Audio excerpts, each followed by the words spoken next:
નમસ્કાર, હું છું પ્રિયા અને તમે જોઈ રહ્યા છો જનતા કી જાણકારી ન્યૂઝ। નજર કરીએ આજના સમાચાર ઉપર। મહુવા માણન નદીમાં સાફ સફાઈ કામગીરી ચાલુ હતી તેમજ પ્રોડક્શન દિવાલ બનાવવાની ચાલુ હતું।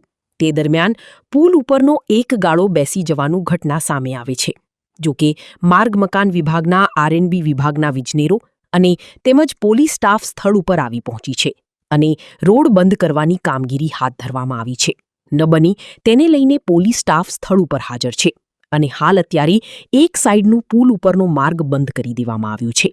આ પુલ ઘણો જૂનો પુરાણો 50 વર્ષ જૂનો હોવાના કારણે ચોમાસાની અંદર પણ આ પુલને નુકસાન થયું હતું। ત્યારબાદ આ પુલની અમર કામગીરી શરૂ કરવામાં આવી છે। તે દરમિયાન જીસીબી દ્વારા સાફ સફાઈ કરતા હતા તે દરમિયાન એક સાઈડનો પુલ બેસી જવાનું ઘટના સામે આવી છે।